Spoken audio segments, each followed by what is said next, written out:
पालमपुर नामक गांव में एक गरीब किसान अपनी पत्नी और अपने बेटे के साथ रहा करता था। वो गांव के जमींदार बलराज के खेत में फसल उगाने का काम किया करता था, जिसके उसको पैसे मिला करते थे। बारिशों का टाइम चल रहा था और इस टाइम फसल ज्यादा खराब हो रही थी, इसीलिए उसके पास पैसे नहीं थे और उसके घर में राशन भी खत्म हो गया था। सुनिए जी, घर का सारा राशन खत्म हो गया है, हमें खाना कहाँ से बनाऊं? आप जमींदार जी से बात कीजिए, शायद वो कुछ पैसे एडवांस दे दे ताकि हम घर का राशन तो ले आए। सरला, तुम्हें पता है ना कि बारिश की वजह से फसल अच्छी नहीं हो रही है। तो जमींदार ने मुझसे बोला था कि जब फसल बिकेगी तभी तुम्हें पैसे मिलेंगे, वो एडवांस नहीं देंगे। तो अब क्या करें जी? कहीं ना कहीं से कुछ न कुछ तो जुगाड़ करना ही पड़ेगा, नहीं तो हम भूखे मर जाएंगे। हाँ, तुम ठीक कह रही हो, मैं जाकर देखता हूँ, शायद वो एडवांस दे दे। फिर वो गरीब किसान खेत की तरफ जाता है और खेत की फसल काफी अच्छी हुई थी। वो ये देखकर खुश हो ही रहा होता है, तभी बलराज वहाँ पर आ जाता है।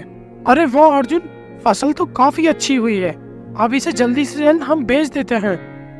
हाँ सेठ जी, इस फसल को अब हम बेच देते हैं, कहीं बारिश न पड़ने लगे। और मैं ये कह रहा था कि मेरे घर पे राशन खत्म हो चुका है और ना ही मेरे पास पैसे हैं कि मैं राशन ला सकूं। घर पे थोड़ा सा भी राशन नहीं बचा है, तो आप कुछ पैसे एडवांस दे देते तो सही रहता। अरे तुम गरीबों का यही तो रहता है ना, थोड़ी सी तारीफ क्या कर दो, एकदम पैसे मांगने लगते हो। अरे अभी फसल बिकने दो, मैंने तुमसे कहा था ना कि जब फसल बिकेगी तभी तुम्हें पैसे मिलेंगे, ऐसे में पहले पैसे कैसे दे दूं? मगर साहब जी, हमारे घर खाने के लिए कुछ नहीं है और इसके अलावा मैं कहीं और काम भी नहीं करता कि मैं कहीं और से ले लूं। अरे तो मैं क्या करूं, तुम काम करते हो, मैं उसके पैसे देता हूं। अभी काम पूरा नहीं हुआ है, जब तक फसल नहीं बिकेगी, जैसे ही फसल बिक जाएगी मैं तुम्हें तुम्हारे पैसे दे दूंगा। बलराज की बात सुनकर वो किसान बहुत उदास हो जाता है और अपने घर वापस लौट जाता है।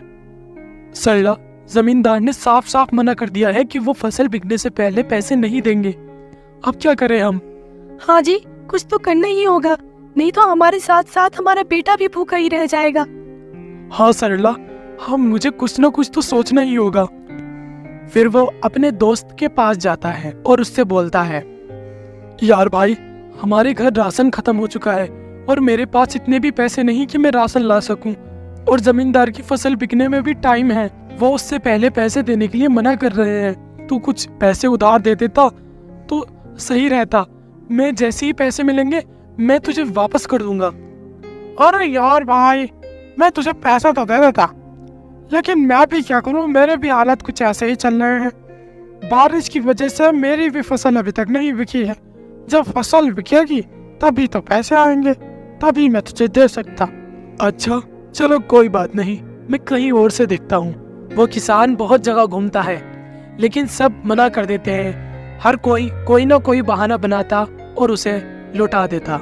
किसान बहुत परेशान हो जाता है और वो अपने घर आता है, सारी बात अपनी पत्नी को बताता है। क्या करें, फसल बिकने में अभी 2-3 दिन है, जब तक क्या हम भूखे ही रहेंगे? सरला, मैं भी क्या करूं, मैंने हर जगह कोशिश की, लेकिन किसी ने उधारी भी नहीं दी। सुनिए जी, आप ये मेरे सोने की बाली ले जाइए और इनको गिरवी रख दीजिए, जब हमारे पास पैसे आ जाएंगे हम इन्हें छुड़वा लेंगे। अभी के लिए तो हमें खाना लाना ही पड़ेगा ना। हाँ, तुम ठीक कह रही हो, अब आखिरी रास्ता हमारे पास यही बचा है। फिर वो अपनी पत्नी की बालियां ले जाकर सुनार के पास गिरवी रख देता है और उससे जो पैसे मिलते हैं उससे वो राशन लाता है और वो सब खाना खाते हैं। अगले दिन ही फसल कटनी थी, तभी सुबह से ही मूसलाधार बारिश शुरू हो जाती है और वो लगातार पूरे दिन बारिश पड़ती है, जिसकी वजह से हर जगह पानी पानी हो जाता है और उसकी सारी फसल बर्बाद हो जाती है। ये देखकर वो बहुत परेशान हो जाता है। जमींदार का तो कुछ नहीं बिगड़ता क्योंकि वो बहुत दौलत वाला था, लेकिन अर्जुन टूट जाता है क्योंकि वही फसल बिककर उसे पैसे मिलने वाले थे, उसकी आखिरी उम्मीद भी चली जाती है। फिर वो जमींदार के पास जाकर बोलता है, साहब, फसल तो खराब हो गई, अब आप मेरी मेहनत के पैसे दे दीजिए। क्या? कौन सी मेहनत तेरी? अरे पैसे मेरे बर्बाद हुए हैं तो मैं तुझे कहाँ से पैसे दे दूं? जिससे तुझे पैसे मिलते वो फसल तो बर्बाद हो गई, अब मैं कहाँ से दूं तेरे पैसे? तेरी मेहनत रंग थोड़ी ना लाई, अगर तेरी मेहनत की फसल बिक जाती तभी तो पैसे देता, अब मैं क्या कहीं और से दूं? क्यों दूं तुझे पैसे भाई? तेरी फसल तो बर्बाद हो गई। अरे साहब, मैंने तो अपनी मेहनत करी थी ना, मेरी मेहनत के तो पैसे दो। अरे नहीं मिलने हैं कोई मेहनत के पैसे, मेरा वैसे ही दिमाग खराब हो रहा है, चल जा यहाँ से। अरे साहब, आप तो अमीर हैं, आपको कोई फिक्र नहीं है, लेकिन मुझे बहुत फिक्र है और मेरे घर पे राशन खत्म होने वाला है, मैं खाना कहाँ से खाऊंगा? अरे तो तुम्हारा ठेका क्या मैंने ले रखा है, हैं? अगली फसल का इंतजार करो और मेहनत करो, अगली फसल बिकेगी जब तुम्हें पैसे मिलेंगे। चलो भागो अब यहाँ से। जमींदार उसे घर से भगा देता है। वो गरीब किसान बहुत परेशान हो जाता है और खेत के पास जाकर वो बारिश में ही भीगने लगता है। सुबह से शाम हो जाती है। जब अर्जुन नहीं लौटता तो सरला उसे ढूंढती ढूंढती उसके पास आ जाती है। अजी, आप यहाँ पे बारिश में क्यों भीग रहे हैं? घर पे मैं कब से इंतजार कर रही हूँ। सरला, मैं क्या करूं?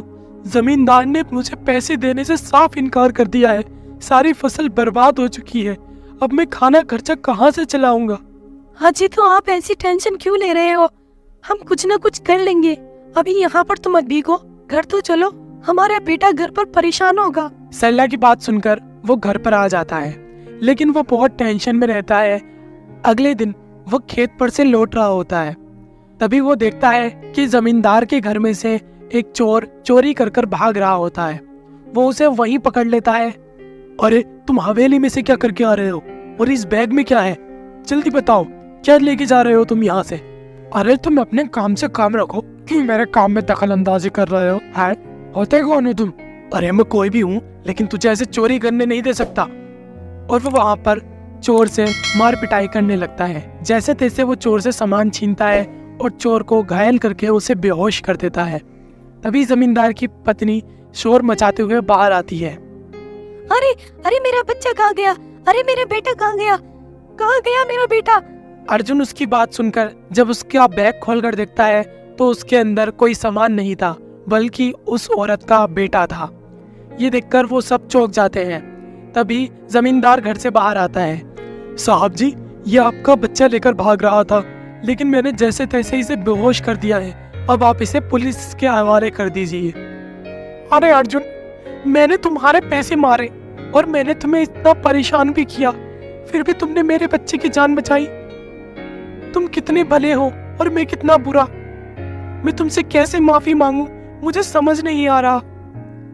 अरे साहब जी, कोई बात नहीं, ये तो मेरा फर्ज था। फिर वो जमींदार उसे उस फसल के पैसे भी देता है और अगली फसल के पैसे एडवांस में भी देता है। फिर वो और मेहनत करता है और फसल बहुत अच्छी होती है और वह ऐसे ही खुशी खुशी रहने लगता है। हमारी कहानी आपको अच्छी लगे तो वीडियो को लाइक और चैनल को सब्सक्राइब जरूर करें।